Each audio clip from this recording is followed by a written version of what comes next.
কল্যাণী আসু। তোমার পত্র পেয়েছি সেদিন নববর্ষার নবঘন সিক্ত প্রভাতে। মেঘ মেদুর গগনে সেদিন অশান্ত ধারায় বাড়ি ঝরছিল। 15 বছর আগে এমনই এক আষাঢ়ে এমনই এক বাড়ি ধারায় প্লাবন নেমেছিল, তা তুমিও হয়তো স্মরণ করতে পারো। আষাঢ়ের নব মেঘপুঞ্জকে আমার নমস্কার। এই মেঘদূত বিরোহী যক্ষের বাণী বহন করে নিয়ে গিয়েছিল কালিদাসের যুগে রেবা নদীর তীরে মালবিকার দেশে তার প্রিয়ার কাছে।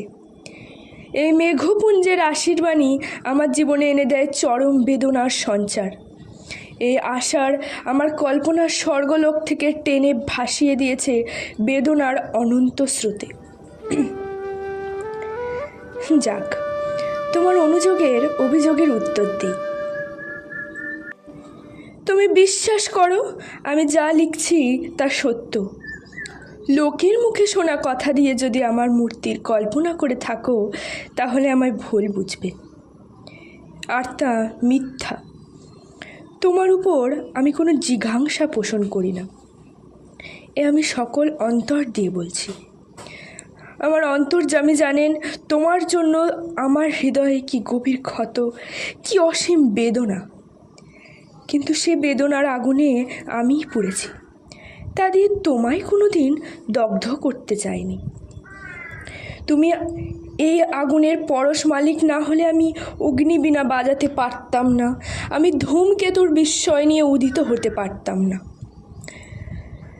তোমার যে কল্যাণ রূপ আমি আমার কিশোর বয়সে প্রথম দেখেছিলাম, যে রূপকে আমার জীবনের সর্বপ্রথম ভালোবাসার অঞ্জলি দিয়েছিলাম, সে রূপ আজও স্বর্গের পারিজাত মন্দিরের মতো চির অম্লান হয়ে আছে আমার বক্ষে।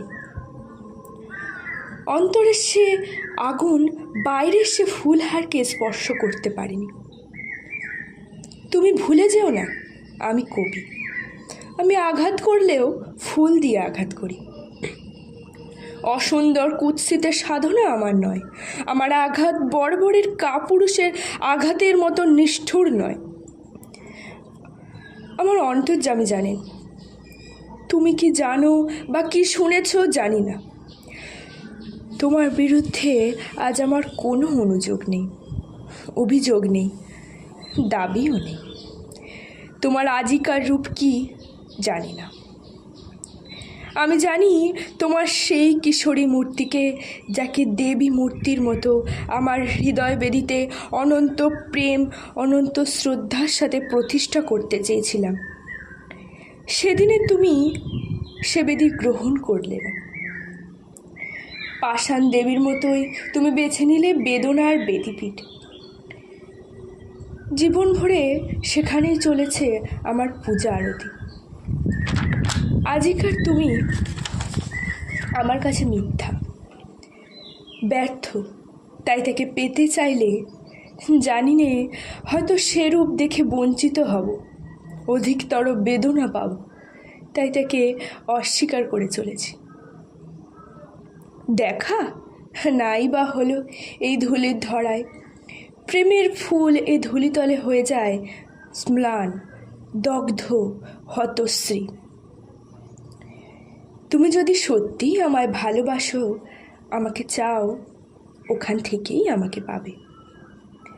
লাইলি মজনুকে পাইনি, সিরি ফরহাদকে পাইনি, তবু তাদের মতো করে কেউ কারো প্রিয়তমাকে পাইনি। আত্মহত্যা মহাপাপ, এ অতি পুরাতন কথা হলেও প্রেম সত্য, আত্মা অবিনশ্বর। আত্মাকে কেউ হত্যা করতে পারে না। প্রেমের সোনার কাঠের স্পর্শে যদি পেয়ে থাকো, তাহলে তোমার মতন ভাগ্যবতী আর কে আছে? তারই মায়ায় স্পর্শে সকল কিছু আলোয় আলোময় হয়ে উঠবে। দুঃখ নিয়ে এক ঘর থেকে অন্য ঘরে গেলে সেই দুঃখের অবসান হয় না। মানুষ ইচ্ছা করলে সাধনা দিয়ে, তপস্যা দিয়ে ভুলকে ভুল রূপে ফুটিয়ে তুলতে পারে। যদি কোনো ভুল করে থাকো জীবনে, এই জীবনেই তাকে সংশোধন করে যেতে হবে, তবেই পাবে আনন্দ, মুক্তি, তবেই হবে সর্ব দুঃখের অবসান। নিজেকে উন্নত করতে চেষ্টা করো, স্বয়ং বিধাতা তোমার সহায় হবে। আমি সংসার করছি, তবু চলে গেছি এই সংসারের বাধাকে অতিক্রম করে ঊর্ধ্বলোকে। সেখানে গেলেই পৃথিবীর সকল অপূর্ণতা, সকল অপরাধ ক্ষমা সুন্দর চোখে পরম মনোহর মূর্তিতে দেখা যায়। হঠাৎ মনে পড়ে গেল 15 বছর আগের কথা। তোমার জ্বর হয়েছিল। বহু সাধনার পর আমার তৃষিত দুটি কর তোমার সূক্ষ্ম ললাট স্পর্শ করতে পেরেছিল। তোমার তপ্ত ললাটের স্পর্শ যেন আজও অনুভব করতে পারি। তুমি কি চেয়ে দেখেছিলে? আমার চোখে ছিল জল, হাতে সেবা করার আকুল স্পৃহা। অন্তরে শ্রী বিধাতার চরণে তোমার আরোগ্য লাভের জন্য করুণ মিনতি। মনে হয় যেন কালকের কথা। মহাকাল যে স্মৃতি মুছে ফেলতে পারল না, কি উদগ্র অতৃপ্তি, কি দুর্দমনীয় প্রেমের জোয়ারি সেদিন এসেছিল। সারা দিন রাত আমার চোখে ঘুম ছিল না। যাক, আজ চলেছি জীবনের অস্তমান দিনের শেষ রশ্মি ধরে ভাটা স্রোতে। তোমার ক্ষমতা নেই সে পথ থেকে ফেরানোর, আর তার চেষ্টাও করো না।